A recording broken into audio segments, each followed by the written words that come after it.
Welcome to China in Focus. I'm Tiffany Meyer. Our top story.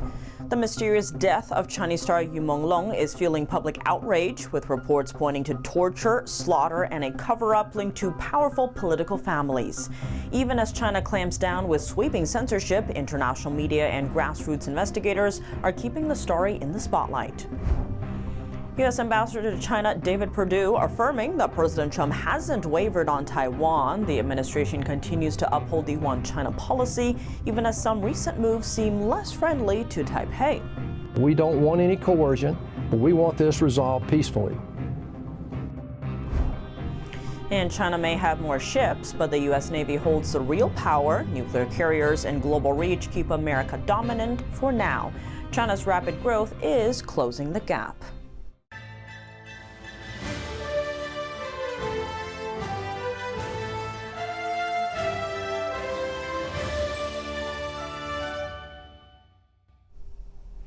The death of Chinese actor and singer Menglong has gripped the public for nearly a month. With nearly 30 million followers on China's social media platform Weibo, Yu died under suspicious circumstances on September 11th in Beijing. Authorities were quick to label it an accident, a fall from a building, and ruled out homicide. But many in the public remain unconvinced. Online, disturbing videos and posts are circulating with claims that Yu was controlled, tortured, and even gang raped before his death. NTD cannot independently verify these claims. What's more, individuals reportedly linked to the case include powerful figures, among them the alleged illegitimate son of top Chinese Communist Party leader Tsai Chi, a descendant of former Premier Li Peng, and other children of high-ranking CCP officials. Chinese authorities have launched a sweeping censorship campaign, scrubbing Yu's name from domestic platforms and silencing voices in the entertainment industry across the mainland and Hong Kong. Abroad, a coordinated disinformation effort appears to be muddying the waters. Still, grassroots investigators continue to dig for answers. Online, Yu's death remains a trending topic, defying state suppression. Major Western outlets, including Foreign Policy and the BBC, have covered the case. The controversy has also reignited interest in other high-profile celebrity deaths in recent years, cases marked by similarly troubling patterns and some overlapping names. Now, more than 225,000 people have signed a petition demanding justice for Yu. On October 17th, his former mentor, Sun De-rong from Taiwan, will hold a large-scale Buddhist ceremony to honor his spirit. Now, a deeper dive into the case and what's fueling all the speculation around Menglong's death. Menglong, 37, was a Chinese actor with 27 million social media followers and a decade-long scandal-free career. Friends say he was friendly and approachable. Sudden news of his death on September 11th stunned fans in the entertainment world. Videos circulating online reportedly captured Yu's last moments, with one showing him hanging upside down from a window, crying out in pain. The case drew global attention after reports suggested one of the perpetrators was the illegitimate son of a top Chinese political figure, Tsai Chi, a current member of China's top ruling committee. Online chatter exploded in China and across Chinese-speaking communities worldwide. The story has sparked over 20 billion online interactions, yet no official media or industry figures in China addressed the case publicly. Even the wife of a prominent Hong Kong entertainment mogul responded during a social media live stream, typing in the chat, quote, "This matter cannot be discussed." Amid public outrage, Chinese police eventually issued a statement on September 21st, claiming Yu died in an accidental fall while intoxicated. Beyond that, details remain scarce. The statement also said 3 alleged rumor mongers were punished. These rumors included claims that Yu was lured to a powerful figure's party, sexually assaulted, and driven to suicide. Other circulating claims suggested torture. Yu's nails allegedly pulled out, his stomach disemboweled, and he is said to have been thrown from a building. But the most widely discussed claim, Tsai Chi's illegitimate son's involvement, was completely left out of the police statement. The official handling sparked public outrage. People are raising more questions about Yu's death. Like, why did attendees at the party wait to sue the alleged rumor mongers until after the police issued a statement while staying silent beforehand, and why you ended up jumping to his death from someone else's home after the party? The deregistration of Yu's studio 2 months before his death announcement has also raised serious questions. The studio initially confirmed his death and published a statement from his mother, but records show the studio had been deregistered in July, casting doubt on the legitimacy of the statement and the information it provided. Ordinary people conducting independent investigations say they see similar patterns in other deaths of Chinese celebrities linked to the same entertainment agency as Yu. Now, people in China who are independently digging into the case are focusing on a few key claims. These include reports that Yu was disemboweled before his death and may have swallowed a USB drive containing evidence of red elites allegedly using Chinese celebrities to launder money. From hitting Taiwan with a 20% U.S. tariff to holding back key defense aid to targeting half of the island's microchips, the Trump administration has taken a series of high-stakes actions on Taiwan. With Beijing ramping up military threats, many are asking, would the U.S. actually step in if China launched an invasion? U.S. Ambassador to China David Perdue has pushed back on those concerns, saying President Trump's Taiwan policy remains unchanged. Here's Perdue speaking on CNBC's Squawk Box last week. With regard to Taiwan, he has said very clearly, we're not changing the one China policy. We are going to adhere to the Taiwan Relations Act, the 3 communiques, and the 6 assurances that were done under Reagan. Look, this has served the world very well. We don't want any coercion, but we want this resolved peacefully. What Perdue brought up is Washington's playbook for handling Taiwan-related issues. In short, the U.S. recognizes there's only one China, but it doesn't agree with Beijing claiming sovereignty over Taiwan, and it doesn't see Taiwan as an independent state either. Back in July, CNN first released an audio clip of then presidential candidate Trump from 2024. Many saw it as one of his clearest warnings to Beijing about Taiwan. Take a listen. Then I'm with President Xi of China. But I said the same thing to them. I said, you know, if you go into Taiwan, I'm going to bomb the shit out of Beijing. He thought I was crazy. He said, hey, yay, you stay there, Pompey. I said, I have no choice at that time. They're going to bomb me. And he didn't believe me either, except 10%. And 10% is all you need. In fact, 5% would have been okay, too. And we never had a problem. We would have never had a problem. So what's driving people to question whether President Trump's stance on Taiwan has shifted? Just last week, Commerce Secretary Lutnick pitched a plan to split Taiwan's microchip production with the U.S., aiming for a 50-50 arrangement. Taiwan produces 95% of the world's most advanced chips and sees the industry as its lifeline. But Taiwan's Vice Premier Cheng Li-chun denied any discussion of such a split with Washington, saying the talks focused on lowering the U.S. tariff on Taiwanese goods. Currently, Taiwanese exports face a 20% duty. What's more, the Washington Post reports the Trump administration held back a $400 million arms package to Taiwan. In a statement, the White House says the decision isn't final. By law, the U.S. is required to provide Taiwan with the means to defend itself, and it doesn't need to consult Beijing before selling arms to Taiwan. China may lead in ship count, but the U.S. Navy's advantage lies in global reach, nuclear-powered carriers, and deep combat experience. As tensions rise in the Indo-Pacific, including the Taiwan Strait, both navies race to adapt, but compared to China, America's naval infrastructure and logistics capabilities remain unmatched. Here's a closer look at how the U.S. and China stack up at sea. When it comes to aircraft carriers, the United States still leads by a wide margin. The U.S. Navy operates 11 nuclear-powered supercarriers, each able to launch a wide range of aircraft with speed, endurance, and firepower anywhere in the world.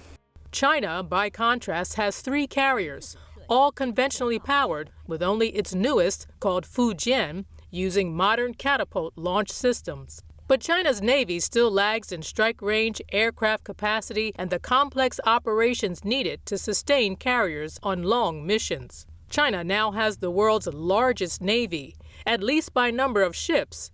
As of 2025, Beijing claims a fleet of 370 warships, compared with the U.S. Navy's 296. But bigger doesn't always mean stronger. The U.S. relies on nuclear-powered submarines, faster, stealthier, and able to stay at sea longer. China fields more diesel-electric subs, better suited for coastal defense and regional operations. The true test of naval power isn't just numbers. It's how well you fight, coordinate, and keep those ships supplied. That's where the U.S. holds a critical edge. Global logistics, advanced sensors, and decades of experience coordinating large-scale Navy operations. China is improving rapidly, but still faces hurdles in command, control, maintenance, and long-range operations. As tensions rise in the Western Pacific, especially around Taiwan and the South China Sea, China's proximity gives it advantages. But the U.S. Navy is adapting too, investing in unmanned surface and underwater vehicles, smarter force distribution, and addressing industrial-based constraints while increasing shipbuilding. The U.S. top diplomat to Panama, Kevin Cabrera, is calling China's influence in the country malignant, describing it as corrupt and deceptive. China has strongly criticized his remarks. His comments came during an interview with local media. When asked to explain why he called China's influence malign, the U.S. ambassador pointed to a dispute involving Hong Kong-based company CK Hutchison, which Panama accuses of owning hundreds of millions of dollars. He also accused Chinese officials of bribing local authorities to boost Beijing's political influence, something U.S. diplomats would not do. The ambassador also hinted that the U.S. wouldn't issue visas for those corrupted Panamanian officials. He also accused Chinese infrastructure projects of harming Central America's environment. China's embassy in Panama pushed back against the U.S. accusations. Australia signed a major new defense pact with Papua New Guinea on Monday. It's the first of its kind in more than 70 years. The move comes as Papua New Guinea looks to curb China's growing influence in the Pacific. Here's Australian Prime Minister Anthony Albanese on the treaty agreement. This treaty contains a mutual defence obligation similar to Australia's ANZUS treaty commitments, where we declare that in the event of an armed attack on either of our countries, we would both act to meet the common danger. Both our nations have also agreed not to undertake any activities or enter into any agreements that would compromise the implementation of this treaty. Papua New Guinea sits in a strategic spot just north of Australia. It's a vital part of the Pacific that's drawn interest from Beijing in recent years. The area could serve as a potential foothold for China to expand its military presence during a conflict, including a possible invasion of Taiwan. On top of that, having a stake in Papua New Guinea would have given China a way to fend off military from the U.S. or its Western allies within the Indo-Pacific region. By signing this pact, Australia, a key U.S. ally, aims to strengthen security ties and prevent China from spreading its influence in the region. Papua New Guinea approved this treaty last week. The agreement on Monday marks a major step in reshaping the balance of power across the Indo-Pacific. Coming up, speaking at a Capitol Hill forum, a Canadian professor emeritus highlighted human rights abuses in China and their possible influence on the West. Hear her insights after the break here on China in Focus. Welcome back to China in Focus. I'm Tiffany Meyer. The long arm of the Chinese Communist Party reaching into the West to hide its human rights abuses and persecutions. NTD's Steve Lance sat down with Maria Chung, professor emeritus at the University of Manitoba, to talk about her recent appearance on Capitol Hill. The theme of the forum was Faith Under Siege, with a particular focus on China. Let's hear more from her. You've been studying human rights abuses for the past few decades when it comes to China. A lot of people, they think, China's economy is growing, we're seeing the architecture grow there and the skyscrapers going up, but yet there's still a tremendous problem when it comes to human rights. What have you found in your research? I have done two major research projects on, especially on Falun Gong practitioners. So one was in Canada and another one was across continents in US, in UK, and in Canada. And I look into their lived experiences of being persecuted in China, and also the implications of the torture that they experience. So I look into the psychological impacts of what they have experienced over the persecution in China. Talk to us about the scope and the scale of this persecution against the Falun Gong, and is this something that is still taking place as we speak? It definitely is taking place as we speak. In 1999, Jiang Zemin ordered a crackdown of Falun Gong, and The dictator at the time. The dictator at the time, yeah, and he ordered complete eradication of Falun Gong practitioners. The scale is large, and the scope definitely has a wide varieties of tactics and ways to eradicate the group. And it is not only eradicating the group in China, but also the Chinese Communist regime, the CCP, wanted to eradicate a group overseas, like outside China. You talk about eradication, we're talking about forced labor, but also murder and torture. So with that said, have you seen sort of the extension of the long arm of the Chinese Communist Party coming into places like the United States? Oh, absolutely. In North America and all over the world. And we know that... what are they doing? From the consulate, there is a special unit that particularly surveillance over Falun Gong practitioners and also sabotage their activities. So these are seen in affidavit of high-level Chinese officials who were working at the embassy, like in Australia before. And so transnational repression for the Falun Gong community is not new. It started at the very beginning of the persecution, started with very defamative, demonizing propaganda messages against Falun Gong all over the world outside China. And the consulate themselves came out to hand out booklets and, defaming and demonizing the group. But later on, they got stronghold with the Chinese organizations, so there are proxies who are already helping them to do these things, and the Chinese consulate just stay at the back and being more clandestine and more sophisticated strategies. So in your own terms, what is Falun Gong? Falun Gong is a peaceful spiritual practice that uphold truth, compassion, and tolerance. So it's a mind-body meditation practice, and have practitioner upholding these principles of truthfulness, compassion, and tolerance in their daily life. So it's very nonviolent and very peaceful and apolitical. So what would lead the CCP to go after a group that practices truthfulness, compassion, and tolerance peacefully? Yeah, that reflects a lot of the nature of CCP.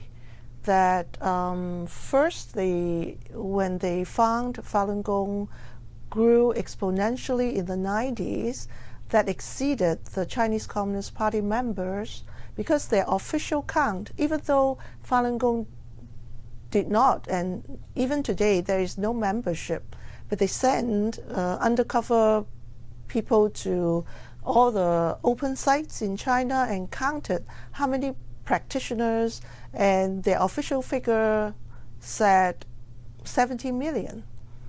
And the Falun Gong community said there were 100 million people were practicing Falun Gong at that time. So definitely it's a big group of citizens who are practicing something to change their heart. And CCP is based on Marxist-Leninist ideologies, and the leader, Jiang Zemin, when he learned that Falun Gong practitioner exceeded the CCP membership, he definitely was very jealous. I mean, that's a staggering number. 100 million, that's more than a quarter of the United States population all practicing this Buddhist-based meditation. It's very popular, and because there's no membership, people just go out to the square and practice it after work or before they went to work. So lots of people found it is really healing their physical health, their mental health, and help them to be better person. So they really like it and becomes words of mouth. Many people practice it. Professor Emeritus Maria Chung, really appreciate you joining us. You're very welcome. A China hawk is set to become Japan's next prime minister. Japan's ruling party has elected a staunch conservative and outspoken China critic as its new leader.